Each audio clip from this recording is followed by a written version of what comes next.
কি বলবেন? হ্যাঁ, আমরা হচ্ছে 22 স্টেট বাদ আজকে শিক্ষামন্ত্রী শিলিগুড়ি আসছেন, ওনার সাথে দেখা করতে আসি। তো অনেক ফেলাফেলির পরে দেখা করার সুযোগ হলো এবং খুবই একটা ভালো খবর। এরপরে যে আমাদের গৌতম পাল ভাইয়ের সঙ্গে যে আমাদের 22 স্টেট দেখা করতে গিয়েছিল, তো ওখানে পালবাবু বলেছিলেন যে আমার কাছে কোনো ভ্যাকেন্সি আসেনি, ভ্যাকেন্সি আসলেই আমি নোটিশন দিয়ে দিব। তা আমরা এই কথাটাই আজকে এই শিক্ষামন্ত্রীকে জানালাম। তো বললে না, আমার কাছে তো এরকম কোনো নেই যে আমি ভ্যাকেন্সি পাঠানোর।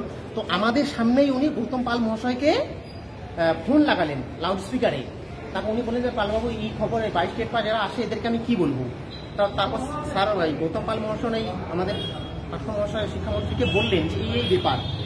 তো উনি বললেন তাহলে আমি এখন কি করার আছে, বলে আমাকে নোটিফিকেশন পাঠান, আমি হচ্ছে 24 ঘন্টার ভিতরে ভ্যাকেন্সি পাঠালে 24 ঘন্টার ভিতরে আমি নোটিশন দিয়ে দেবো। তারপরে স্যার বললেন যে এখন কেন তাহলে আটকে আছে, বলে ওবিসির জন্য। তাহলে বলছে ওবিসি কেস 28 তারিখে মিটে যাবে, আমি 3 দিন পরে নোটিশন পাঠিয়ে দিব, ভ্যাকেন্সি পাঠিয়ে দিব। তারপর পালবাবু বললেন যে ঠিক আছে, তাহলে আমি 24 ঘন্টার মধ্যে আমি নোটিশন দিয়ে দিব। এরা আমাদের সামনেই স্যারকে কল করেছিলেন।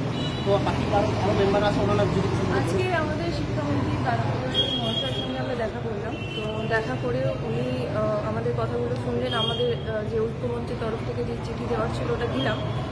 তারপরে উনি সেটা শুনে সাথেই উনি গৌতম পাল মহাশয়কে ফোন করলেন, ফোন করে জানলেন যে কি পরিস্থিতি, কেন এরকম দেরি হচ্ছে বা কিছু। তো তখন গৌতম পালবাবু বললেন যে ওবিসি মামলার জন্য আটকে আছে, আর ওবিসি মামলা সলভ হয়ে গেলে তারপরে আমাদের ভ্যাকেন্সি চাওয়ার জন্য 3 দিন সময় লাগবে।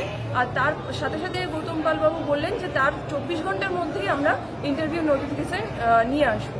এইটুকু আমরা আজকে মোটামুটি পরিষ্কারভাবে শুনলাম। আর আমাদের শিক্ষামন্ত্রী মহাশয় খুব ভালো মতো আমাদের সাথে সহযোগিতা করে কথা বলেছেন, আমাদের বক্তব্য শুনেছেন, আমাদের দাবি দেওয়া শুনেছেন।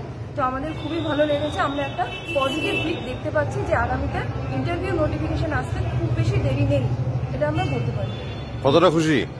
কতটা খুশি? আপাতত ভালো লাগছে, কিন্তু বাকিটা এখন ইন্টারভিউ নোটিফিকেশন এলে বোঝা যাবে কি হয়। মানে স্যার শিক্ষামন্ত্রী আর মানে পর্ষদ সভাপতির কথা অনুযায়ী মানে ফেব্রুয়ারি মাসের নোটিফিকেশন আসছে 100%। ওনারা সময়ও দিয়েছেন যে 3 দিনের মধ্যে ভ্যাকেন্সি পাঠাবো এবং 24 ঘন্টা পরে নোটিফিকেশন দিব। এটাই ফাইনাল খবর।